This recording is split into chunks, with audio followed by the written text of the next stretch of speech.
So, would somebody please tell the Fed to pause? After our blow off today, the market down another 500 points and Tesla down big again. I think it's time for us to gang up. Maybe we can all start saying, Fed, pause, Fed, pause. Let's get out in front of the Fed and start a rally or something. Anyway, loved what Joe at data_EV had to say about inflationary pressures and how the year-over-year data shows that we're still seeing inflation, but that if you look at the month-over-month data for the last 6 months, not so much. And this must be what the bond market is showing. So this is my number one subject for today. I've got a bunch of different subjects for you today. I'm going to be all over the board. This is Randy Kirk. If any of this is useful, please like and subscribe and do all that stuff and join Patreon. Got some good stuff going on Patreon. Okay, back to the Fed, back to Joe's analysis. That's at data_EV on Twitter. I suggest you go there and look at his analysis. Excellent analysis. I'm gathering that we'll see Kathy Wood doing some similar things tomorrow. So if in fact inflation is down to 2 to 3% or even 4%, that would give us some reason to understand why the bond market at the 10-year is still at under 4% and actually has not been going up in the last couple of days, making it a little more shocking as to why the market is dropping so much theoretically in anticipation of tomorrow's jobs numbers. So tomorrow's job numbers are going to come out, and guess what? I think they're going to be strong. I don't see anything that happened this week in terms of the other jobs numbers that would suggest that tomorrow's numbers aren't going to be strong. So the market is probably got that news already in its head. It's already made its move with regard to strong numbers from the jobs data tomorrow. And so maybe the market pops tomorrow, even if it's just kind of in the range of expectations, a little higher, a little lower than expectations. Hard to say. Some people think that we might be have been in a little bull within the bear and that we need to back and test those lows again. I have no opinion on that. I would hope that we don't have to go and test the lows of last year again before we go into a true bear market. This particular article, I think it might have been no, it was Barron's. Barron's had this article that was saying, no, this is we're right on the verge of a real bull, not unlike the bull of the 2010s. So maybe not. I don't know. Certainly, if we take a look at all of the fundamental issues that are coming at us with regard to technologies that are going to potentially drive down prices or drive down the costs of living for all humans on Earth and create a lot of abundance over the next few years, yes, we could be at the beginning of a huge bull. But where will we be in between now and when that bull starts? And even the Barron's article was unclear as to whether they thought we were already there or not there. All right, so that's kind of my general reason for doing this today, but I have 8 more things here. So if you want to stick around, you're going to hear some good stuff, I think, on a number of topics. So let's go number 2. I did a video yesterday with Herbert Ong.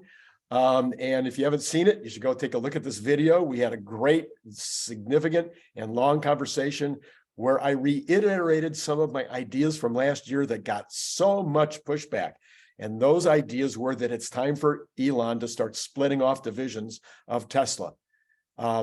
Big article, big stories today about GE. Actually, all these years later, they were the ultimate conglomerate with far-reaching, far-flung enterprises in all these different areas. And the company was worth way more after it started splitting off these different enterprises, and they're continuing. Even this year, they got 2 more of their divisions which are being split off. So this is what Elon needs to do now in order to give us stockholders maximum value. Please understand, I want to say this very, very clearly. You will not be diluted in any way. So if they do a 50%, let's say they split off the Optimus robot business, the bot business. Oh, no, we don't want to lose the bot business. Well, yes, but right now the street is valuing it at 0, maybe even less than 0. Trust me, you can figure it out for yourself. The street investors are not giving any value to the robot, to Optimus. So if you split it off and now it's a separate company, then all of a sudden it has to be valued based on the separate company. Herbert said, I said, we'd be investing, we'd have our money out right now, and maybe at as high a valuation as a couple $100 billion, people would be lining up to get the opportunity that is presented by the Optimus bot. It's an unlimited TAM at billions and trillions of dollars of potential, and looking like it's not that hard to get there. So that's one example. Another example will be the energy division, which is being given 0 value, even though we know that there's tremendous value already being created, tremendous profits already being out of Lathrop. We've got profits being made like crazy. The street's giving it no value. Split it off. Let's take a look at the numbers separately, and all of a sudden maybe that division is worth 100 billion. So as each of these divisions will be split off, each of these, let's say that they split off and they take Tesla maintains 50% of the rights to the bot, or 50% of the ownership of the shares in the new company, and 50% go to the stockholders. Well, that would mean that every stockholder would get a 50% share of that new company in exactly the same percentage as they currently own. So there's no dilution at all. And immediately there would be an increase in value in that division because the street would have to value it under its own strength. I started talking about this last year. Nobody else is talking about it. Nobody's talking about it now. So I'm going to continue to talk about this. I'm going to be the Lone Ranger, but the only way it's going to happen is if we all start talking about it. If we start having a conversation on Twitter that Elon can see, instead of a stock buyback, give us stock dividends in these companies that are split off so that they can have true value. Okay, that hobby horse, I've dealt with that hobby horse. This is another, Randyism that I really want to get out there. I put a tweet out to Elon. This is another subject for a day. I put a tweet out to Elon today. How do we get to 50,000 semi-trucks in 2024? You made the statement that that was the goal for 2024. Maybe it was aspirational. Maybe it's only 25,000. Maybe it's a run rate of 50,000 by the end of 2024. Please clarify, what are the expectations on semi for next year? Right now, we're looking at very few trucks being made. We're looking at the new Reno facility. The Spark facility will not be finished, not ready to occupy and begin building things in until first quarter of next year. So how are we going to build 50,000 trucks there next year if we don't get to start building them in any significant numbers until the first quarter, unless maybe there is a line, a factory line, as opposed to hand building them, a factory line that is being created now that will ultimately be in the new section, or maybe things will be moved around. I don't know. Help us out, Elon. Give us some more on that. That one's completely, most of the things I can analyze what you say, and I can kind of get a speculation based on what the potential future is. On this one, I can't figure it out. Could you help us out with just a little more information on how we get to 50,000 semis in 2024? Because if we do, that's huge. And again, the street is giving 0, nothing. There is absolutely no value included. Nobody is analyzing Tesla for 2024 in terms of semi-truck production. It's not in their data sets. Okay, next, Dylan Lucas today did a great analysis of the Cybertruck ramp. I totally recommend that you check out his daily news report today, just for that, if nothing else, although there's a lot of really good stuff in there. So he's saying that in 2023, we're probably only looking at 5,000 to 10,000 units based on the ramps of other vehicles over the years. You take a look even at the Model Y in Austin or in Berlin, that would get us maybe to 5,000 to 10,000 units by the end of the year if they start in July or August. Then he says that it would only be about 95,000 in 2024. I'm going to go a little stronger than that. I'm going to say 100 to 150,000, but that is down from my earlier projection of 250,000 for 2024. Dylan, I think you got it right. So well, that's one for you. I'm knocking my number down for the Cybertruck for 2024, but 2025, we should be looking at 400, 500,000 in 2024, 25. So, so then you might also want to look, I did a Cybertruck video today in response to the nuttiness from yeah, I'm forgetting the name of what Adam Jonas. Yeah, Adam Jonas says, oh, it's just a cult truck, and maybe they'll sell 50,000 a year, tops 100,000, even though they got 1,500,000 reservations. Anyway, I did a full-on video. Take a look at that earlier today, where I give the 9 reasons why this is a fantastic work truck. This is a fantastic truck for construction sites, for farmland, for ranching, for all kinds of work.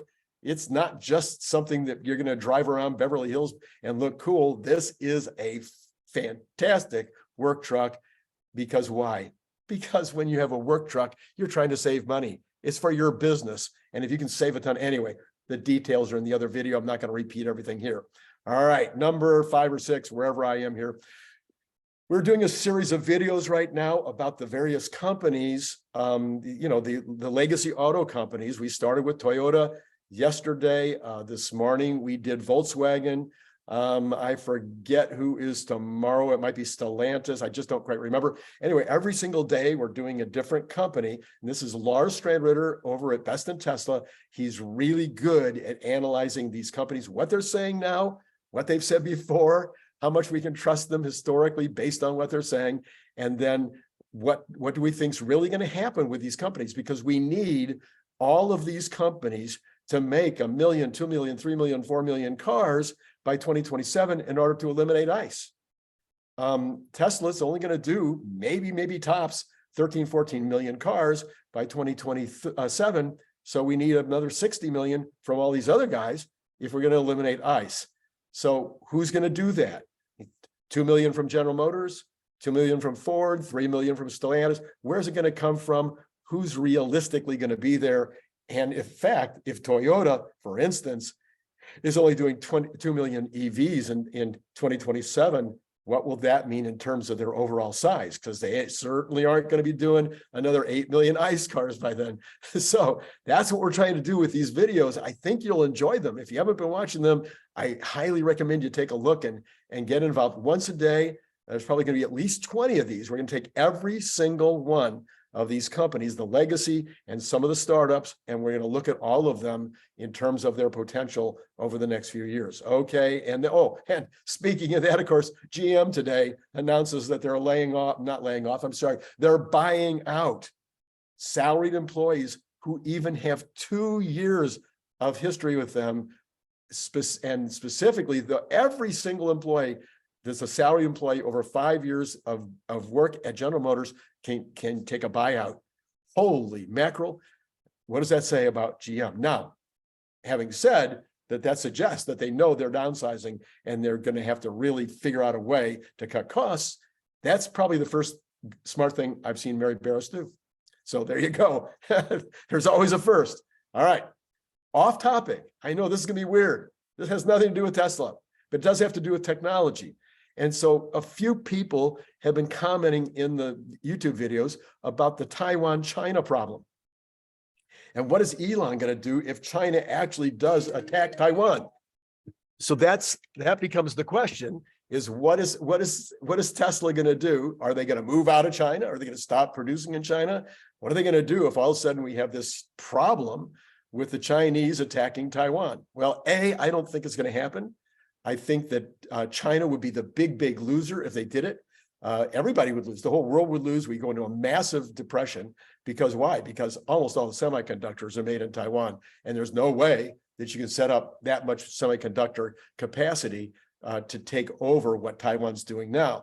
So if China goes in and all of a sudden the semiconductor capacity is gone or half gone or partially destroyed, the world is in big trouble. So I don't think it's going to happen. It's going to hurt China just as much as, maybe more than anybody else. And number two, here's what I believe. Tell me if I'm wrong on this.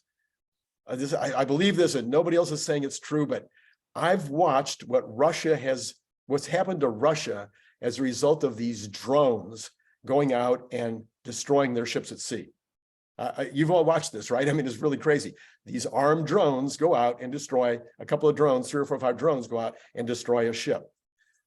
I have to believe that Taiwan, these are smart people over there. I've done a lot of business in Taiwan. I used to import padlocks from Taiwan, huge numbers of padlocks from Taiwan. I've been over to Taiwan. I've met some of the industrialists over there, done trade shows in Taiwan. I know something about these people. They're smart. There's nothing dumb about these folks. That's why they're doing as well as they're doing. I have to believe that they have, I'm going to say 1 million armed drones that are already sequestered somewhere underground.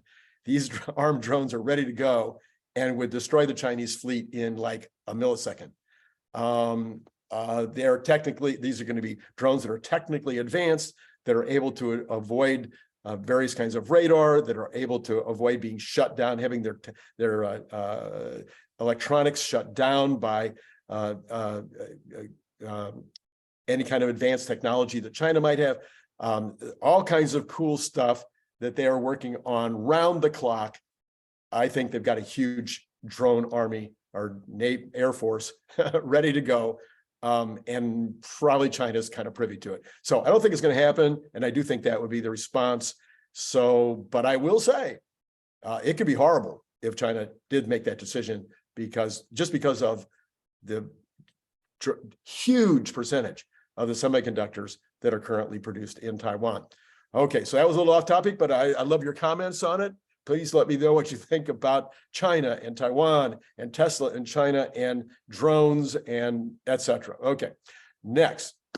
Some commentators are not on board with me with my thinking about Optimus, and just had a big round and round with one particular commenter who thinks that Tesla just, put this thing up there. It was just a bunch of fluff. It was corporate nonsense. It was, it was the he's suggesting it was bordering on fraud, and then he says that